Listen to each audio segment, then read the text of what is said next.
A paz do Senhor, amados irmãos, que bênção estarmos aqui mais uma vez para juntos nós falarmos a respeito das lições bíblicas CPAD, terceiro trimestre de 2024. Desta feita nós vamos continuar falando sobre a revista de juvenis, que tem um estudo sobre o Apocalipse, estudo panorâmico sobre o Apocalipse. E nós já avançamos, já estamos na lição de número 4. Não é isso, meus irmãos? A lição de número 4 tem esse tema muito interessante, as bem-aventuranças no livro de Apocalipse. Apocalipse, capítulo 1, versículo 13, que é o nosso versículo-chave, diz: Bem-aventurado aquele que lê, os que ouvem as palavras desta profecia e guarda as coisas que nela estão escritas, porque o tempo está próximo. Essa aqui é a primeira bem-aventurança e com certeza ela abre as demais, porque ela é muito importante para aquilo que nós estamos estudando. A leitura bíblica em classe são vários versículos, que na realidade esses vários versículos são as 7 bem-aventuranças propriamente ditas. Você sabe, bem-aventuranças são beatitudes, são bênçãos. E a gente pode dizer aqui que são bênçãos gerais a todos os cristãos de todos os tempos, tá bom? Meus queridos, o nosso gráfico esboço está dividido, como sempre, em 4 pontos. E nesses 4 pontos é que estão divididas também as 7 bem-aventuranças. Por exemplo, o primeiro ponto, um livro de boas notícias. Segundo ponto, as bem-aventuranças. E aí você já tem aqui o esboço de todas elas, né? Os que morrem no Senhor, os que guardam as suas vestes, os chamados a ser do Senhor. Terceiro ponto diz, felizes os que não experimentarão a segunda morte. O quarto ponto, felizes os que santificam, que lavam suas vestes no sangue do Cordeiro. Não é isso? E assim conclui-se então essa lição, tá? Vamos lá, meus irmãos. Meus irmãos, apesar de termos o gráfico esboço, mas eu fiz um gráfico que também faz parte de uma mensagem que eu já tenho pregado em algumas igrejas. Exatamente esta mensagem, né? As 7 bem-aventuranças no livro de Apocalipse. E eu acho importantíssimo a gente falar sobre isso, porque o livro de Apocalipse criou-se uma certa, como se fosse uma imagem, um preconceito do livro, por dizer que o livro contém muitas desgraças, muitas coisas ruins, não é? A gente sabe que o livro é cheio de juízos de Deus, que vai se abater sobre a terra, querendo o homem queira ou não. É importante que se diga sobre essa questão de juízo, de final de mundo, de final de todas as coisas, que a própria ciência fala sobre isso. Vocês sabem, não é? A própria ciência fala sobre isso. Então, tem várias teorias que eles postulam como sendo algo possível. Por exemplo, dá só aqui um exemplo. Eles falam de meteoros que podem se chocar contra a Terra. Essa é uma ameaça ao mundo, né? A destruição do mundo. Você tem, por exemplo, a ameaça nuclear, armas nucleares, visto que, segundo os especialistas, as bombas atômicas que existem têm capacidade de destruir a Terra cerca de 25 vezes. Né? Aquela bomba que destruiu a cidade de Hiroshima, que dizimou as pessoas, especialmente as que estavam próximas, não é, de onde a bomba explodiu, elas foram incineradas automaticamente. Aquela bomba ali, ela foi aperfeiçoada, se é que a gente pode usar esse termo, de maneira que ela tem dezenas de vezes hoje aquela capacidade da bomba de Hiroshima, ou seja, ela pode destruir mais de 10 cidades, não só Hiroshima. Veja vocês como a situação é complicada. Porém, meus irmãos, apesar de ter, sim, essas essas catástrofes acontecendo no livro de Apocalipse, nós temos também bem-aventuranças. Nós temos também coisas boas acontecendo no livro, promessas maravilhosas de Deus. Por isso que eu digo que o livro de Apocalipse deveria ser pregado nas igrejas. Frequentemente eu estou pregando sobre o livro de Apocalipse. E eu acho uma bênção. Eu não vou pregar apenas as catástrofes, mas eu vou pregar as bênçãos que Deus promete no livro, que é importante e inerente a todos os cristãos.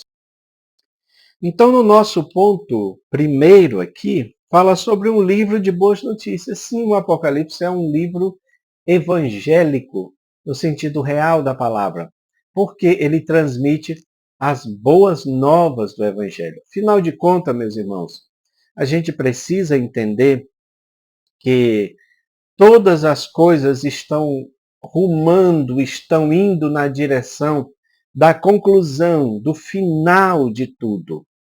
As diversas religiões que existem, elas falam de alguma forma deste final. E nós temos também a palavra de Deus mostrando.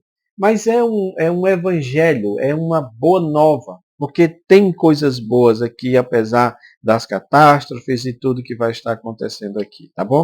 Então vamos lá para nós ganharmos tempo. São 7 bem-aventuranças que são para toda a igreja do Senhor. E aí você tem esse gráfico, tá bom? Que nós vamos nos basear nele, porque está o versículo, e aí a gente... Outra coisa que a gente precisa entender, meus irmãos, sobre as bem-aventuranças, é que, geralmente, uma boa parte delas tem um motivo pelo qual Deus dá essas bem-aventuranças. Por exemplo, aqui, olha, primeira bem-aventurança. Bem-aventurado que lê, bem-aventurado que ouve, bem-aventurado que pratica ou guarda a palavra. É importante dizer que tudo isso ainda fazia parte dessa carta que era para ser lida nas igrejas, né? Pelo anjo da igreja, pelo pastor da igreja, pela liderança local. Então, as cartas que eram direcionadas às igrejas, elas eram lidas. E aquele que lia, ele era bem-aventurado por estar fazendo essa leitura. Só que não só ele que estava lendo a palavra, a profecia, mas também aqueles que estavam ouvindo a palavra. Estas cartas foram lidas em todas as igrejas e ali as pessoas ouviam. Mas você sabe que há uma diferença muito grande entre você ouvir, você escutar e você ouvir mesmo. E você colocar aquilo para dentro, e você absorver aquilo que está sendo lido, porque aí é aquele que guarda a palavra. É importante que se diga, meus irmãos, que hoje nós temos muitos recursos onde a palavra está, né? Você tem o celular, onde você tem ali a sua Bíblia, os seus aplicativos, com vários recursos, com várias versões. Muito bem. Mas há um lugar que é o melhor lugar onde a Bíblia deve ser guardada. Escondi a tua palavra no meu coração para não pecar contra ti. O coração, o nosso ser, a nossa parte interior mais importante, é ali que deve estar guardada, armazenada a palavra de Deus. Por isso que o Senhor diz para o povo de Israel: escreverei as minhas palavras no coração de vocês. Porque parece que só externamente não tem muito resultado. E a verdade é isto. Não adianta nós termos uma leitura da Bíblia teórica, uma leitura da Bíblia, sabe, apenas como se fosse um livro qualquer. As suas verdades precisam precisam ter entrada dentro do nosso coração. Elas precisam ser guardadas, elas precisam ser praticadas, elas precisam ser levadas para o nosso cotidiano. Então, o texto é muito claro. Bem-aventurado aquele que lê, aquele que ouve as palavras da profecia e guarda as coisas que estão escritas nela. E qual é o motivo? Porque o tempo está próximo. Então, o tempo da conclusão de todas as coisas está próximo. E com esse estar próximo, não pense que é hoje ou amanhã. Eu não sei se os primeiros cristãos tinham essa ideia que a vinda de Jesus poderia ser logo. Alguns escritores dizem que sim. Eles provavelmente esperavam Jesus naquele momento. E é o correto. Nós esperamos a qualquer momento. Por quê? Para todos os efeitos, meus irmãos, ou Cristo vem ao nosso encontro, ou nós vamos ao encontro de Cristo através da morte. De uma forma ou de outra, o tempo está próximo, a nossa jornada aqui é rápida, a nossa jornada aqui é passageira, e daqui a pouco nós vamos estar em contato com essa realidade espiritual depois da morte. Tá bom? Então é muito importante. Todo o livro, todas as outras bem-aventuranças depende desta primeira, porque eu preciso ler. Com ler, eu estou também dizendo que eu preciso estudar, eu preciso buscar o entendimento, eu preciso entender, interpretar corretamente a palavra de Deus, porque dessa forma eu estou ouvindo essa palavra, desta forma eu estou aplicando ela no meu coração. Professor, como é que está a aplicação da Bíblia, da palavra de Deus no seu coração? Você tem guardado a palavra? Tem muitos crentes aí que já esqueceram disso, já não guardam mais a palavra, já interpretam de acordo com a sua própria vontade, não é? Vamos lá, segundo ponto, segunda bem-aventurança. Bem-aventurados que morrem no Senhor. Isso aqui é muito interessante. Um detalhe, está lá em Apocalipse 14, 13. O versículo diz assim: Então ouvi uma voz do céu dizendo, escreve, bem-aventurados mortos, que desde agora morrem no Senhor. Sim, diz o Espírito, para que descanse das suas fadigas e as suas obras os sigam ou os acompanhem. Meus irmãos, novamente aqui é importante, professor, você trazer para o debate, para a ministração da aula, o contexto histórico. Por quê? Porque você tem um contexto histórico de perseguição. Você lembra que nós falamos sobre isso? Você tem um contexto histórico ali de um imperador megalomaníaco que se diz Deus na terra. Então ele exige a adoração, tal qual fazia os faraós e aquelas outras nações. Queriam adoração, né? Esses imperadores faziam isso. E quem não adorasse era morto, era perseguido, era jogado aos leões, eram queimados, ou seja, fazia todo tipo de coisas aos que não eram a favor do império. E por não ser a favor do império, quer dizer não adorar ao imperador, né? Então você tem cristãos morrendo aí aos montes, cristãos sendo perseguidos, cristãos sendo torturados. O sangue desses cristãos foram derramados exatamente por causa disto. Então Deus vem e consola o povo dizendo o seguinte: vocês são bem-aventurados, porque vocês estão agora morrendo no Senhor. Morrer no Senhor significa morrer na fé em Cristo. Morrer de acordo com um discípulo de Jesus, porque o mestre morreu, então é natural neste sentido que o discípulo também morra assim como o seu mestre morreu. Não quer dizer necessariamente crucificado, mas vai morrer por causa do Evangelho. Jesus morreu por causa das verdades que ele pregava, que ele falava, não é? Então, os que morrem no Senhor são aqueles que morrem guardados no Senhor. São aqueles que morrem com a sua fé intacta. São aqueles que morrem mesmo sendo perseguido, mesmo sendo privado de muitas coisas, mas eles mantêm a sua fé. Tanto é que a Bíblia fala várias vezes para as igrejas, né, que elas permaneçam, que elas tenham perseverança, não é? Exatamente porque haverá uma recompensa para todos aqueles que permanecerem fiéis.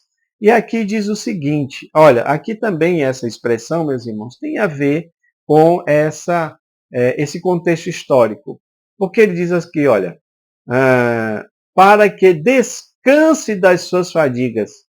Essas fadigas aqui são as perseguições, são as lutas, são as tribulações, do que significa ser cristão. Porque, como diz David Wilkerson, ser cristão é ser chamado para o sofrimento. Alguém disse que aqueles que Deus mais ama são aqueles que Ele mais amassa, não é? Que passa pela prova, que passa pelo fogo, que passa pela tribulação. E esses cristãos aqui sabem o que é sofrer também, sabem o que é fadigar. Mas Deus está dizendo assim, agora haverá descanso, aleluia, para as suas fadigas. Vocês não vão mais sofrer nenhum tipo de perseguição, nenhum tipo de dor. Mas as obras de vocês irão acompanhar. Isso aqui é importante, meus irmãos. Você não encontra nenhum outro versículo na Bíblia dizendo que alguém vai levar alguma coisa para a eternidade. Nós não levamos nada daqui. Paulo mesmo diz, nós chegamos a este mundo despido e despido também vamos sair dele. Não vamos levar nada, nem riqueza, nem poder, nem fama, nada. A única coisa que nós vamos levar desta terra para a eternidade são as nossas obras que vão nos seguir. E é interessante, porque é por essas obras que nós seremos julgados para ganho ou para perda de galardão. É por isso que as obras vão nos seguir, né? Coisa maravilhosa isto, meus irmãos. Meus irmãos, terceira bem-aventurança. Bem-aventurados que vigiam e guardam as suas vestes. Está lá no 16, Apocalipse 16, 15. Eis que venho como o ladrão, como vem o ladrão. Bem-aventurado aquele que vigia e guarda as suas vestes, para que não ande nu, não se veja a sua vergonha. Ou seja, por que essa bem-aventurança? Por que são bem-aventurados que vigiam e guardam as suas vestes? Qual é o motivo disso?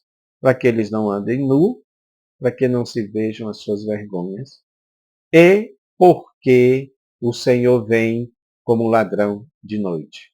Meus irmãos, Jesus já tinha falado sobre isso quando estava também na terra.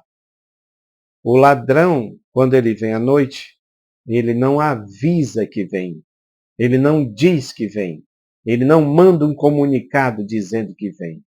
Ele vem de maneira surpreendente, que ninguém espera. O que é que Jesus sempre dizia? Fique vigiando. Fique alerta. Meus irmãos, não existe outra palavra para vigiar do que esta, bem direta ao ponto. Acordado. Fique acordado. Porque não faz sentido alguém ser um vigia, ok? E está dormindo, e está vacilante, e está cochilando. O vigia, ele precisa estar acordado. Um sentinela, um soldado que é um sentinela, ele precisa estar acordado. Porque senão vem o inimigo e tem uma entrada fácil. Então, o que Jesus está dizendo é, fiquem acordados. Fiquem alertas. E essa parte aqui, para guardar as vestes, eu quero fazer uma alusão ao seguinte. Vocês sabem que quando o homem pecou lá no Éden, eles mesmos fizeram aventais de folhas, né? Você lembra disso? Mas aquele tipo de roupa, aquele tipo de cobertura, não estava de acordo com a vontade do Senhor. A prova disso é que ele rejeita aquelas roupas, é que ele mata o cordeiro e com a pele do cordeiro faz aventais para cobrir as vergonhas do primeiro casal. O que isso quer dizer para nós, meus irmãos? Você sabe, né? O Apocalipse diz o cordeiro que foi morto desde a fundação do mundo. Aquele cordeiro, aquele animal que foi morto ali e que é como se fosse um sacrifício. Aquele animal, ele é um símbolo da morte de Jesus, do Cordeiro de Deus. E Jesus morreu e nos cobriu de justiça. Glória a Deus. Nós fomos feitos justiça de Deus. É por isso que nós temos nas nossas armas espirituais a couraça da justiça como uma das indumentárias, das vestimentas para cobrir. Então significa dizer que guardar as vestes está relacionada com a justiça de Jesus em nós, que precisa ser efetivada, no sentido de que eu preciso permanecer nessa justiça de Deus, coberto com essa justiça de Deus. Eu não posso me deixar descobrir da justiça de Deus. Eu tenho que estar coberto dela, porque quando ele vier, eu vou estar atento. Meus irmãos, isso é tão sério. E tem gente levando isso na brincadeira, achando que pode ser crente de qualquer forma. Não. Se você não estiver coberto pela justiça de Deus, ou seja, pelo sangue de Jesus que nos purifica de todo pecado, e você vai ver muito isso também no Apocalipse, os salvos do Senhor vestidos com vestes brancas, porque isso significa a justiça de Deus, a santidade de Deus na vida de cada um dos cristãos, tá bom? Então, precisamos guardar as nossas vestes. Meus irmãos, quarta bem-aventurança. Bem-aventurados que são chamados à ceia do Cordeiro. Está lá no 19:9. Vê que nós estamos avançando aqui, não é? E quando fala de aquele que lê, aquele que pratica, aquele que ouve, está falando de atividades na terra, na terra. Quando fala de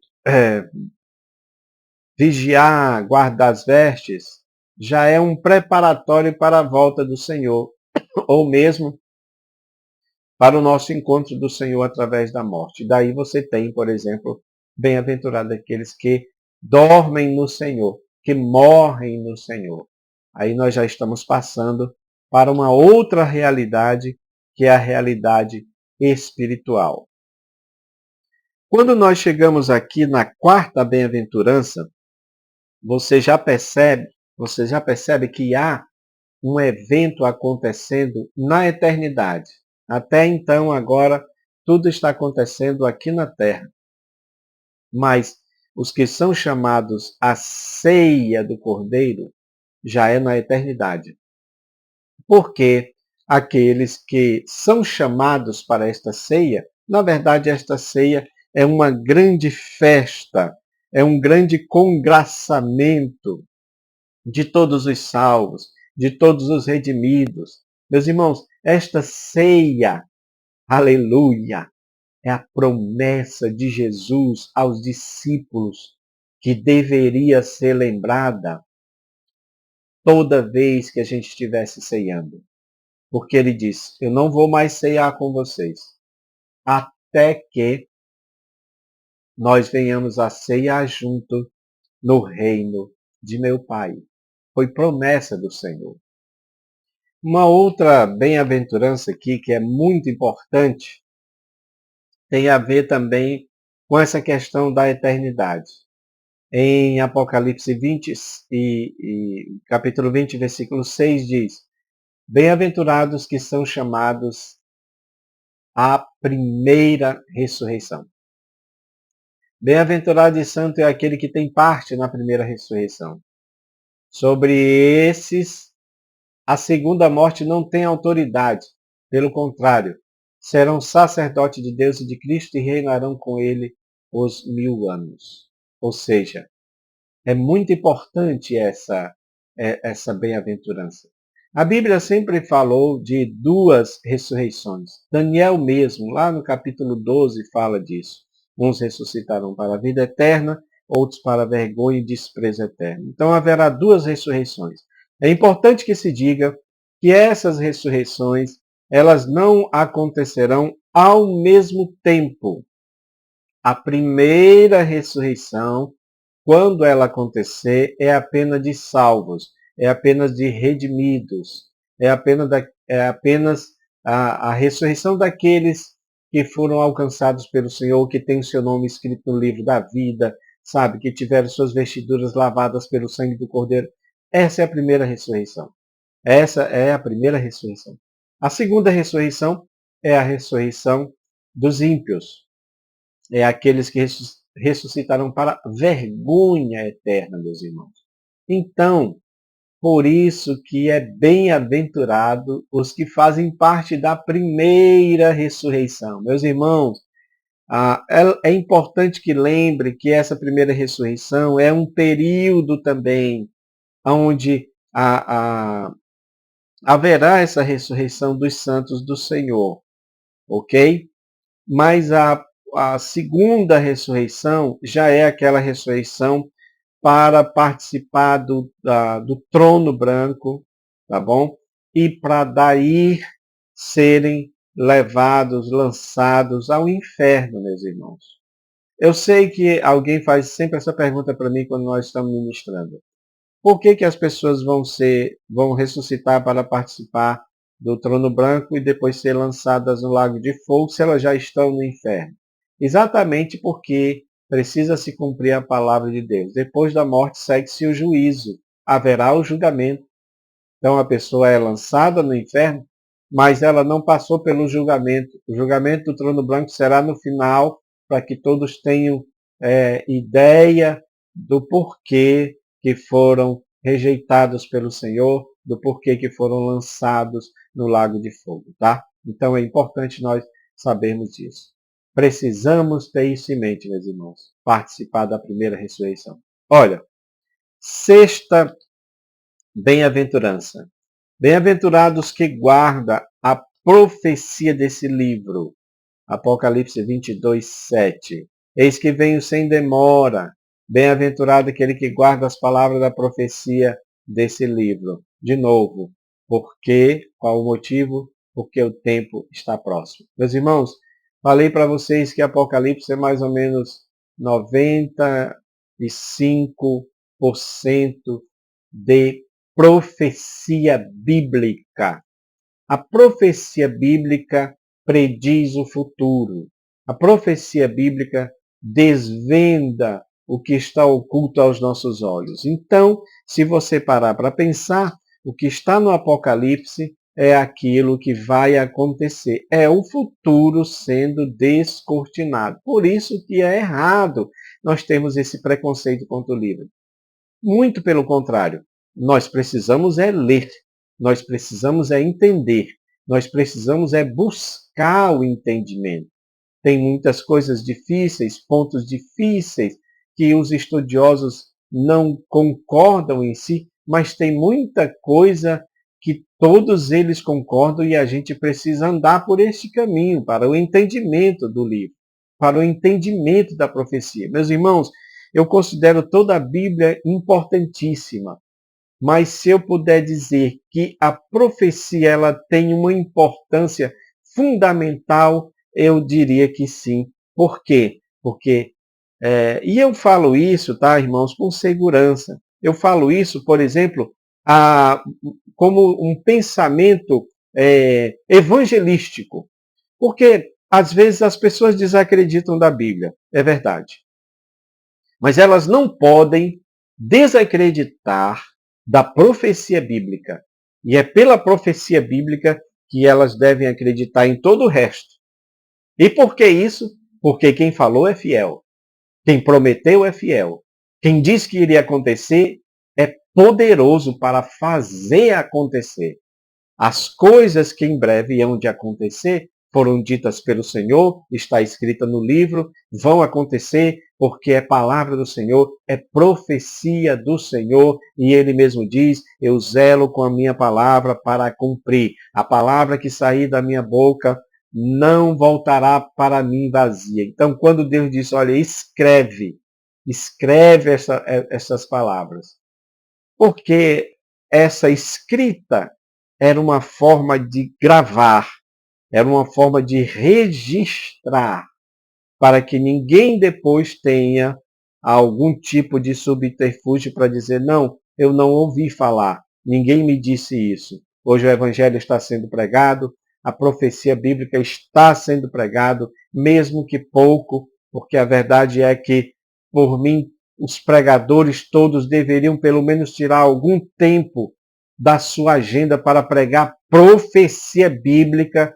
e não outras coisas que não edificam, que não elevam em nada a nossa fé. A profecia eleva a nossa fé, meus irmãos, porque nós temos certeza no Deus que nós cremos, no Deus que falou, no Deus que falou até antecipadamente. Ele anuncia as coisas que vão acontecer. E ele falou desde o início, né? Eu anuncio as coisas desde o início. Anuncio o fim desde o início. Assim que é o nosso Deus. Tá bom? Meus amados, para nós encerrarmos, a sétima e última bem-aventurança. Apocalipse 22, 14. Bem-aventurados que lavam suas vestes no sangue do Cordeiro. Bem-aventurado aqueles que lavam suas vestiduras no sangue do Cordeiro, para que lhes assista o direito à árvore da vida e entrem na cidade pelas portas. Ou seja, por que são bem-aventurados? Porque eles terão direito à árvore da vida e porque eles terão acesso à cidade santa.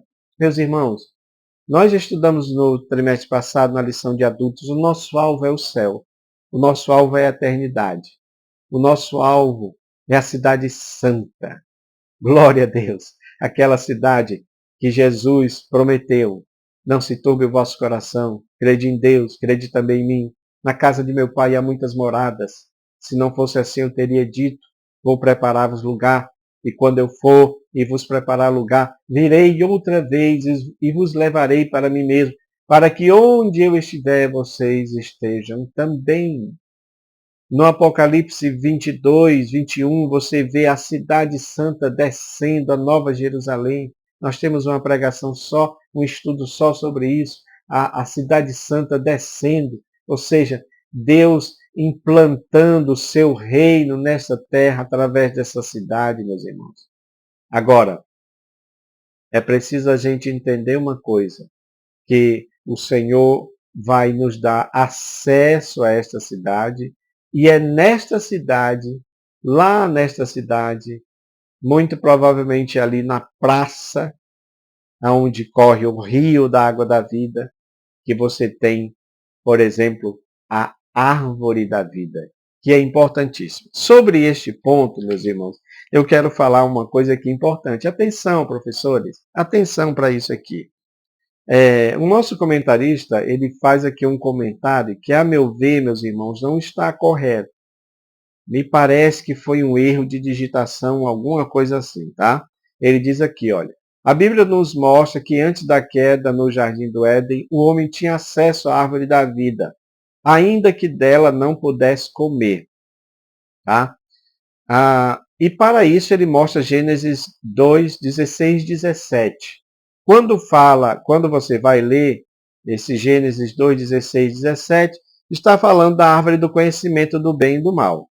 Meus irmãos, a árvore do conhecimento do bem e do mal não é a mesma da árvore da vida. Me parece que houve uma confusão aqui. Não era permitido comer da árvore do conhecimento do bem e do mal. Mas não há restrições à árvore da vida.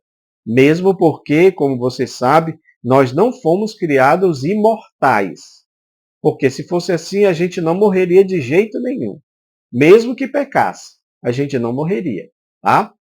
Então, o que a maioria dos comentaristas falam, e até mesmo com o respaldo bíblico, porque Deus criou todas as árvores e disse, vocês podem comer de todas as árvores. Todas as árvores, eu acredito que está incluído aí, incluso a árvore da vida, não a do conhecimento do bem e do mal. Deus deixa claro que essa árvore não era para comer, mas a árvore da vida não tem restrição a ela. Até porque quando o homem peca, Deus expulsa eles do jardim e ele dá o motivo para que ele não coma da árvore da vida e viva eternamente. Veja que esta árvore tinha este poder, não é? Ou pelo menos a graça de Deus, o poder de Deus, a obediência a Deus, permitia que o homem, comendo dessa árvore, ele pudesse viver eternamente. Assim como que, se ele comesse da árvore do conhecimento do bem e do mal, ele morreria. Iria ser tirado dele este privilégio da vida eterna, de viver eternamente. Então, meus irmãos, aqui para mim, no ponto 4.2, é um equívoco. Não acredito que esteja correto isso aqui, tá bom? Mas vocês também podem ficar à vontade para comentar, para discordar se você achar que deve, mas eu creio que você deve mostrar a fundamentação, assim como eu fui também, mandei uma mensagem para o escritor, né, para saber também a opinião dele, tá bom?